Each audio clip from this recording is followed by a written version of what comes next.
ಈ ದೇಹ ಎಂಬುದು ಬರೀ ಮಣ್ಣಿನ ಗೊಂಬೆಯಲ್ಲ. ಇದು ನಾವು ಮಾಡಿದ ಕರ್ಮಗಳ ಬೆಳೆ ಬೆಳೆಯುವ ಒಂದು ಪವಿತ್ರ ಕ್ಷೇತ್ರ.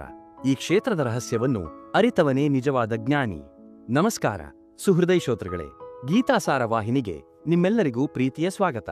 ಜೀವನದ ಪ್ರತಿಯೊಂದು ಸಂಕಷ್ಟಕ್ಕೂ ಪ್ರತಿಯೊಂದು ಪ್ರಶ್ನೆಗೂ ಉತ್ತರ ನೀಡುವ ಏಕೈಕ ಗ್ರಂಥವೆಂದರೆ ಅದು ಶ್ರೀಮದ್ ಭಗವದ್ಗೀತೆ. ಇಂದು ನಾವು ಶ್ರೀಕೃಷ್ಣ ಪರಮಾತ್ಮನು ಅರ್ಜುನನಿಗೆ ಬೋಧಿಸಿದ 13ನೇ ಮತ್ತು 14ನೇ ಅಧ್ಯಾಯಗಳ ಅದ್ಭುತ ಸಾರವನ್ನು ನಿಮ್ಮ ಮುಂದೆ ಪ್ರಸ್ತುತಪಡಿಸುತ್ತಿದ್ದೇವೆ. ಈ ಜಗತ್ತು ಹೇಗೆ ನಡೆಯುತ್ತದೆ? ನಮ್ಮ ದೇಹಕ್ಕೂ ಮತ್ತು ನಮ್ಮ ಒಳಗಿರುವ ಆತ್ಮಕ್ಕೂ ಇರುವ ಸಂಬಂಧವೇನು? ನಾವು ಯಾಕೆ ಕೆಲವು ಬಾರಿ ತುಂಬಾ ಶಾಂತವಾಗಿರುತ್ತೇವೆ ಮತ್ತು ಕೆಲವು ಬಾರಿ ತುಂಬಾ ಕೋಪಗೊಳ್ಳುತ್ತೇವೆ ಅಥವಾ ಸೋಮಾರಿಗಳಾಗುತ್ತೇವೆ? ಈ ಎಲ್ಲ ಪ್ರಶ್ನೆಗಳಿಗೆ ಉತ್ತರವೇ ಈ 2 ಅಧ್ಯಾಯಗಳು. ಅಧ್ಯಾಯ 13 ಕ್ಷೇತ್ರಜ್ಞ ವಿಭಾಗ ಯೋಗ. ಕೌರವ ಮತ್ತು ಪಾಂಡವರ ನಡುವೆ ನಡೆಯುತ್ತಿದ್ದ ಆ ಮಹಾಭಾರತದ ಯುದ್ಧ ಭೂಮಿಯಲ್ಲಿ ಅರ್ಜುನನು ಕೃಷ್ಣನ ಬಳಿ ಒಂದು ಜಿಜ್ಞಾಸೆಯನ್ನು ಮುಂದಿಡುತ್ತಾನೆ. ಹೇ ಕೇಶವ, ನನಗೆ ಪ್ರಕೃತಿ ಮತ್ತು ಪುರುಷನ ಬಗ್ಗೆ ತಿಳಿಯುವ ಹಂಬಲವಿದೆ. ಕ್ಷೇತ್ರ ಮತ್ತು ಕ್ಷೇತ್ರಜ್ಞ ಎಂದರೇನು? ಜ್ಞಾನ ಮತ್ತು ಜ್ಞಾನದ ಗುರಿ ಎಂದರೆ ಯಾವುದು ಎಂದು ಅರ್ಜುನನು ಅತ್ಯಂತ ವಿನಯದಿಂದ ಕೇಳುತ್ತಾನೆ. ಆಗ ಭಗವಾನ್ ಶ್ರೀಕೃಷ್ಣನು ಮಂದಹಾಸ ಬೀರುತ್ತಾ ಹೀಗೆ ಹೇಳುತ್ತಾನೆ: ಹೇ ಕುಂತಿಪುತ್ರ ಅರ್ಜುನ, ಈ ಶರೀರವನ್ನೇ ಕ್ಷೇತ್ರ ಎಂದು ಕರೆಯಲಾಗುತ್ತದೆ.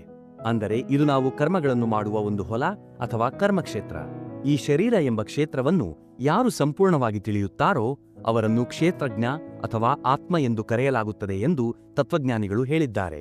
ಹೇ ಭರತವಂಶದ ಶ್ರೇಷ್ಠ ಅರ್ಜುನನೇ, ಈ ಎಲ್ಲ ಶರೀರಗಳೆಂಬ ಕ್ಷೇತ್ರಗಳಲ್ಲಿ ಇರುವ ಜ್ಞಾತನು ನಾನೇ ಎಂದು ತಿಳಿ.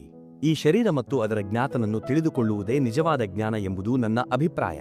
ಈ ಶರೀರವು ಯಾವುದರಿಂದ ಮಾಡಲ್ಪಟ್ಟಿದೆ ಎಂಬ ಕುತೂಹಲ ನಿಮಗಿರಬಹುದು. ಕೃಷ್ಣನು ಇದನ್ನು ವಿವರಿಸುತ್ತಾ, ಈ ಕ್ಷೇತ್ರವು ಪೃಥ್ವಿ, ಜಲ, ಅಗ್ನಿ, ವಾಯು ಮತ್ತು ಆಕಾಶ ಎಂಬ ಪಂಚಮಹಾಭೂತಗಳಿಂದ ಕೂಡಿದೆ ಎನ್ನುತ್ತಾನೆ. ಇದರೊಂದಿಗೆ ಅಹಂಕಾರ, ಬುದ್ಧಿ, ಪ್ರಕೃತಿಯ ಅವ್ಯಕ್ತವಾದ 3 ಗುಣಗಳು, 10 ಇಂದ್ರಿಯಗಳು ಅಂದರೆ ಕಿವಿ, ಚರ್ಮ, ಕಣ್ಣು, ನಾಲಿಗೆ, ಮೂಗು, ಕೈ, ಕಾಲು, ಮುಖ ಮತ್ತು ಜನನೇಂದ್ರಿಯಗಳು ಸೇರಿವೆ. ಇವುಗಳ ಜೊತೆಗೆ ಮನಸ್ಸು ಹಾಗೂ ಶಬ್ದ, ಸ್ಪರ್ಶ, ರೂಪ, ರಸ, ಗಂಧ ಎಂಬ 5 ಇಂದ್ರಿಯ ವಿಷಯಗಳು ಸೇರಿ ಈ ದೇಹವು ರೂಪುಗೊಂಡಿದೆ. ಈ ಸಮೂಹದಲ್ಲಿ ಇಚ್ಛೆ, ದ್ವೇಷ, ಸುಖ, ದುಃಖ, ಚೇತನ ಮತ್ತು ಧಾರಣಾ ಶಕ್ತಿಗಳು ಮನೆ ಮಾಡಿರುತ್ತವೆ. ನಂತರ ಭಗವಂತನು ನಿಜವಾದ ಜ್ಞಾನಿ ಯಾರು ಎಂಬುದನ್ನು ವಿವರಿಸುತ್ತಾನೆ. ಯಾರಲ್ಲಿ ಅಭಿಮಾನವಿರುವುದಿಲ್ಲವೋ, ಯಾರು ಅಹಂಕಾರದಿಂದ ದೂರವಿರುತ್ತಾರೋ, ಯಾರಲ್ಲಿ ಅಹಿಂಸೆಯ ಭಾವವಿರುತ್ತದೋ ಅವರೇ ಜ್ಞಾನಿಗಳು. ಕ್ಷಮೆ, ಸರಳತೆ, ಗುರುಭಕ್ತಿ, ಪವಿತ್ರತೆ, ದೃಢತೆ ಮತ್ತು ಆತ್ಮಸಂಯಮವನ್ನು ಹೊಂದಿರುವವನು ನಿಜವಾದ ಜ್ಞಾನದ ಹಾದಿಯಲ್ಲಿದ್ದಾನೆ ಎಂದರ್ಥ. ಇಂದ್ರಿಯ ಸುಖಗಳ ಬಗ್ಗೆ ವೈರಾಗ್ಯ ಭಾವ, ಜನ್ಮ, ಮೃತ್ಯು, ಮುಪ್ಪು ಮತ್ತು ರೋಗಗಳ ಬಗ್ಗೆ ಚಿಂತಿಸುವ ವಿವೇಕ ಇರಬೇಕು. ತನ್ನ ಹೆಂಡತಿ, ಮಕ್ಕಳು, ಮನೆ ಮತ್ತು ಭೌತಿಕ ವಸ್ತುಗಳ ಮೇಲೆ ಅತಿಯಾದ ಮೋಹವಿರಬಾರದು. ಶುಭ ಅಥವಾ ಅಶುಭಗಳು ಸಂಭವಿಸಿದಾಗಲೂ ಸಮಚಿತ್ತದಿಂದ ಇರಬೇಕು. ಪರಮಾತ್ಮನಲ್ಲಿ ಅನನ್ಯ ಭಕ್ತಿ, ಏಕಾಂತದಲ್ಲಿ ಇರಲು ಇಷ್ಟಪಡುವುದು ಮತ್ತು ಸಂಸಾರಿಕ ಭೋಗಗಳಲ್ಲಿ ಮುಳುಗಿರುವ ಜನರಿಂದ ದೂರವಿರುವುದು ಜ್ಞಾನದ ಲಕ್ಷಣಗಳಾಗಿವೆ. ಇವುಗಳ ಹೊರತಾಗಿ ಇರುವುದೆಲ್ಲವೂ ಅಜ್ಞಾನವೇ ಆಗಿದೆ. ಕೃಷ್ಣನು ಮುಂದುವರಿಯುತ್ತಾ, ಯಾರನ್ನು ತಿಳಿದರೆ ಮನುಷ್ಯನು ಅಮೃತತ್ವವನ್ನು ಪಡೆಯುತ್ತಾನೋ ಅಂತಹ ಪರಮಾತ್ಮನ ಬಗ್ಗೆ ತಿಳಿಸುತ್ತಾನೆ. ಆ ಪರಮಾತ್ಮನಿಗೆ ಆದಿಯೂ ಇಲ್ಲ, ಅಂತ್ಯವೂ ಇಲ್ಲ. ಅವನು ಪ್ರತಿಯೊಂದು ಜೀವಿಗಳ ಕೈಕಾಲುಗಳಲ್ಲಿ, ಕಣ್ಣುಗಳಲ್ಲಿ, ತಲೆಗಳಲ್ಲಿ ಮತ್ತು ಮುಖಗಳಲ್ಲಿ ವ್ಯಾಪಿಸಿದ್ದಾನೆ.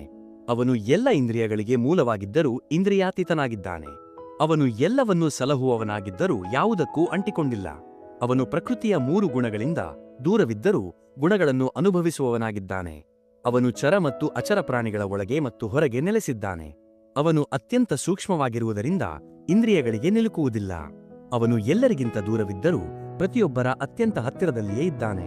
ಯಾವಾಗ ಒಬ್ಬ ಭಕ್ತನು ಈ ಎಲ್ಲ ರಹಸ್ಯಗಳನ್ನು ಅರಿಯುತ್ತಾನೋ ಅವನು ನನ್ನ ಸ್ವಭಾವವನ್ನೇ ಪಡೆಯುತ್ತಾನೆ ಎಂದು ಕೃಷ್ಣನು ಭರವಸೆ ನೀಡುತ್ತಾನೆ. ಪ್ರಕೃತಿ ಮತ್ತು ಪುರುಷ ಇವೆರಡೂ ಅನಾದಿಯಾದವುಗಳು. ಜೀವಿಗಳು ಸುಖ ದುಃಖಗಳನ್ನು ಅನುಭವಿಸಲು ಪ್ರಕೃತಿಯ ಗುಣಗಳೇ ಕಾರಣ. ಪ್ರಕೃತಿಯ ಗುಣಗಳ ಸಹವಾಸದಿಂದಲೇ ಜೀವಿಯು ಉತ್ತಮ ಅಥವಾ ಅಧಮ ಯೋನಿಗಳಲ್ಲಿ ಜನ್ಮ ತಳೆಯುತ್ತಾನೆ. ಆದರೆ ಈ ಶರೀರದಲ್ಲಿ ಆತ್ಮನಾಗಿ ನೆಲೆಸಿರುವ ಪರಮಾತ್ಮನು ಕೇವಲ ಸಾಕ್ಷಿ ರೂಪದಲ್ಲಿದ್ದು ಎಲ್ಲವನ್ನೂ ಗಮನಿಸುತ್ತಿರುತ್ತಾನೆ. ಕೆಲವರು ಧ್ಯಾನದ ಮೂಲಕ, ಇನ್ನು ಕೆಲವರು ಜ್ಞಾನದ ಮೂಲಕ, ಮತ್ತೆ ಕೆಲವರು ನಿಷ್ಕಾಮ ಕರ್ಮಯೋಗದ ಮೂಲಕ ಪರಮಾತ್ಮನನ್ನು ಕಾಣುತ್ತಾರೆ. ಇನ್ನು ಕೆಲವರು ಮಹಾಪುರುಷರಿಂದ ಕೇಳಿ ಉಪಾಸನೆ ಮಾಡುತ್ತಾರೆ. ಕೇವಲ ಕೇಳಿಸಿಕೊಳ್ಳುವ ಇಚ್ಛೆ ಇರುವವರು ಸಹ ಈ ಮೃತ್ಯು ಲೋಕದ ಸಾಗರವನ್ನು ಸುಲಭವಾಗಿ ದಾಟುತ್ತಾರೆ. ಈ ಜಗತ್ತಿನಲ್ಲಿ ಏನೇ ಉತ್ಪನ್ನವಾದರೂ ಅದು ಕ್ಷೇತ್ರ ಮತ್ತು ಕ್ಷೇತ್ರಜ್ಞರ ಸಂಯೋಗದಿಂದಲೇ ಆಗುತ್ತದೆ ಎಂಬುದು ಸತ್ಯ. ಎಲ್ಲ ನಶಿಸುವ ಶರೀರಗಳಲ್ಲಿ ಅವಿನಾಶಿಯಾದ ಪರಮಾತ್ಮನನ್ನು ಸಮಾನವಾಗಿ ಕಾಣುವವನೇ ನಿಜವಾದ ದುಷ್ಟಾರ. ಅಧ್ಯಾಯ 14 ಗುಣತ್ರಯ ವಿಭಾಗ ಯೋಗ. ಈ ಅಧ್ಯಾಯದಲ್ಲಿ ಭಗವಂತನು ಪ್ರಕೃತಿಯ 3 ರಹಸ್ಯ ಗುಣಗಳ ಬಗ್ಗೆ ವಿವರಿಸುತ್ತಾನೆ. ಈ ಜ್ಞಾನವು ಅತ್ಯಂತ ಶ್ರೇಷ್ಠವಾದುದು. ಇದನ್ನು ತಿಳಿದ ಮಹರ್ಷಿಗಳು ಪರಮಸಿದ್ಧಿಯನ್ನು ಪಡೆದಿದ್ದಾರೆ. ಪ್ರಕೃತಿಯು ತಾಯಿಯಾದರೆ ಭಗವಂತನು ಬೀಜವನ್ನು ನೀಡುವ ತಂದೆಯಾಗಿದ್ದಾನೆ. ಪ್ರಕೃತಿಯಿಂದ 3 ಗುಣಗಳು ಹುಟ್ಟುತ್ತವೆ: ಸತ್ವಗುಣ, ರಜೋಗುಣ ಮತ್ತು ತಮೋಗುಣ. ಈ 3 ಗುಣಗಳೇ ಅವಿನಾಶಿಯಾದ ಆತ್ಮವನ್ನು ಶರೀರಕ್ಕೆ ಕಟ್ಟಿಹಾಕುತ್ತವೆ. ಮೊದಲನೆಯದಾಗಿ ಸತ್ವಗುಣ. ಇದು ಅತ್ಯಂತ ಶುದ್ಧವಾದುದು. ಇದು ಮನುಷ್ಯನಿಗೆ ಸುಖ ಮತ್ತು ಜ್ಞಾನದ ಅಹಂಕಾರವನ್ನು ನೀಡುತ್ತದೆ. ಎರಡನೆಯದಾಗಿ ರಜೋಗುಣ. ಇದು ಆಸೆ ಮತ್ತು ಲೋಭಗಳಿಂದ ಹುಟ್ಟುತ್ತದೆ. ಇದು ಮನುಷ್ಯನನ್ನು ಸಕಾಮ ಕರ್ಮಗಳಲ್ಲಿ, ಅಂದರೆ ಫಲದ ನಿರೀಕ್ಷೆ ಇರುವ ಕೆಲಸಗಳಲ್ಲಿ ಬಂಧಿಸುತ್ತದೆ. ಮೂರನೆಯದಾಗಿ ತಮೋಗುಣ. ಇದು ಅಜ್ಞಾನದಿಂದ ಹುಟ್ಟುತ್ತದೆ. ಇದು ಮನುಷ್ಯನನ್ನು ಸೋಮಾರಿ ಮಾಡುತ್ತದೆ, ನಿದ್ರೆ ಮತ್ತು ಪ್ರಮಾಣದಲ್ಲಿ ಮುಳುಗಿಸುತ್ತದೆ. ಈ 3 ಗುಣಗಳು ಯಾವಾಗಲೂ ನಮ್ಮ ಮೇಲೆ ಪ್ರಭಾವ ಬೀರುತ್ತಿರುತ್ತದೆ. ಸತ್ವಗುಣವು ಹೆಚ್ಚಾದಾಗ ಮನುಷ್ಯನಿಗೆ ಜ್ಞಾನ ಮತ್ತು ವಿವೇಕ ಉಂಟಾಗುತ್ತದೆ. ರಜೋಗುಣ ಹೆಚ್ಚಾದಾಗ ಅತಿಯಾದ ಆಸೆ, ಚಂಚಲತೆ ಮತ್ತು ಕೆಲಸ ಮಾಡುವ ಹಪಹಪಿ ಹೆಚ್ಚಾಗುತ್ತದೆ. ತಮೋಗುಣ ಹೆಚ್ಚಾದಾಗ ಕತ್ತಲೆ, ಅಜ್ಞಾನ ಮತ್ತು ಕರ್ತವ್ಯ ವಿಮುಖತೆ ಕಾಣಿಸಿಕೊಳ್ಳುತ್ತದೆ. ಒಬ್ಬ ಮನುಷ್ಯನು ಸತ್ವಗುಣದಲ್ಲಿರುವಾಗ ಮರಣ ಹೊಂದಿದರೆ ಅವನು ಸ್ವರ್ಗದಂತಹ ನಿರ್ಮಲ ಲೋಕಗಳನ್ನು ಪಡೆಯುತ್ತಾನೆ. ರಜೋಗುಣದಲ್ಲಿ ಮರಣ ಹೊಂದಿದರೆ ಕರ್ಮಾಸಕ್ತರಾದ ಮನುಷ್ಯರಲ್ಲಿ ಹುಟ್ಟುತ್ತಾನೆ. ತಮೋಗುಣದಲ್ಲಿ ಮರಣ ಹೊಂದಿದರೆ ಪ್ರಾಣಿ ಪಕ್ಷಿಗಳಂತಹ ಕೆಳಮಟ್ಟದ ಜನ್ಮಗಳನ್ನು ಪಡೆಯುತ್ತಾನೆ. ಸತ್ವಗುಣದ ಫಲ ಸುಖ, ರಜೋಗುಣದ ಫಲ ದುಃಖ ಮತ್ತು ತಮೋಗುಣದ ಫಲ ಅಜ್ಞಾನವಾಗಿದೆ. ಅರ್ಜುನನು ಕೇಳುತ್ತಾನೆ, ಹೇ ಪ್ರಭು, ಈ 3 ಗುಣಗಳನ್ನು ದಾಟಿದ ಮನುಷ್ಯನ ಲಕ್ಷಣಗಳೇನು? ಅವನು ಹೇಗೆ ನಡೆದುಕೊಳ್ಳುತ್ತಾನೆ? ಕೃಷ್ಣನು ಹೇಳುತ್ತಾನೆ, ಯಾವ ಮನುಷ್ಯನು ಈ 3 ಗುಣಗಳು ಬಂದಾಗ ದ್ವೇಷಿಸುವುದಿಲ್ಲವೋ ಅಥವಾ ಅವು ಹೋಗಲಿ ಎಂದು ಆಶಿಸುವುದಿಲ್ಲವೋ ಅವನೇ ಗುಣಾತೀತ. ಸುಖ ಮತ್ತು ದುಃಖಗಳಲ್ಲಿ ಸಮಾನವಾಗಿರುವವನು, ಮಣ್ಣು, ಕಲ್ಲು ಮತ್ತು ಚಿನ್ನವನ್ನು ಒಂದೇ ಸಮನಾಗಿ ಕಾಣುವವನು, ಪ್ರಿಯ ಮತ್ತು ಅಪ್ರಿಯ ವಿಷಯಗಳಲ್ಲಿ ವಿಚಲಿತನಾಗದವನು ಗುಣಾತೀತ ಎನಿಸಿಕೊಳ್ಳುತ್ತಾನೆ. ಯಾರು ಮಾನ ಮತ್ತು ಅಪಮಾನಗಳನ್ನು ಸಮಾನವಾಗಿ ಸ್ವೀಕರಿಸುತ್ತಾರೋ, ಯಾರು ಶತ್ರು ಮತ್ತು ಮಿತ್ರರ ನಡುವೆ ಭೇದ ಮಾಡುವುದಿಲ್ಲವೋ ಅವರೇ ಪ್ರಕೃತಿಯ ಗುಣಗಳನ್ನು ದಾಟಿದವರು. ಯಾರು ಅನನ್ಯ ಭಕ್ತಿಯಿಂದ ನನ್ನನ್ನು ಸೇವಿಸುತ್ತಾರೋ ಅವರು ಅತ್ಯಂತ ಬೇಗನೆ ಈ ಗುಣಗಳನ್ನು ದಾಟಿ ಬ್ರಹ್ಮಪದವನ್ನು ಪಡೆಯುತ್ತಾರೆ. ಆ ಅವಿನಾಶಿ ಬ್ರಹ್ಮಪದಕ್ಕೆ ನಾನೇ ಆಧಾರವಾಗಿದ್ದೇನೆ. ನಾನೇ ಶಾಶ್ವತ ಧರ್ಮ ಮತ್ತು ಪರಮಾನಂದದ ಮೂಲವಾಗಿದ್ದೇನೆ. ಸ್ನೇಹಿತರೆ, ಈ 13 ಮತ್ತು 14ನೇ ಅಧ್ಯಾಯಗಳು ನಮಗೆ ನಮ್ಮ ಅಸ್ತಿತ್ವದ ಬಗ್ಗೆ ತಿಳಿಸಿಕೊಡುತ್ತವೆ. ನಾವು ಸತ್ವಗುಣವನ್ನು ಬೆಳೆಸಿಕೊಳ್ಳುತ್ತಾ ಕ್ರಮೇಣ ಗುಣಾತೀತ ಸ್ಥಿತಿಯನ್ನು ತಲುಪಲು ಪ್ರಯತ್ನಿಸಬೇಕು. ಭಗವಂತನ ಈ ಮಾತುಗಳು ನಿಮ್ಮ ಜೀವನದಲ್ಲಿ ಹೊಸ ಬೆಳಕನ್ನು ನೀಡಲಿ ಎಂದು ನಾವು ಆಶಿಸುತ್ತೇವೆ. ನಿಮಗೆ ಈ ವಿಡಿಯೋ ಇಷ್ಟವಾಗಿದ್ದರೆ ದಯವಿಟ್ಟು ಲೈಕ್ ಮಾಡಿ, ನಿಮ್ಮ ಅನಿಸಿಕೆಗಳನ್ನು ಕಮೆಂಟ್ ಬಾಕ್ಸ್ನಲ್ಲಿ ಹಂಚಿಕೊಳ್ಳಿ.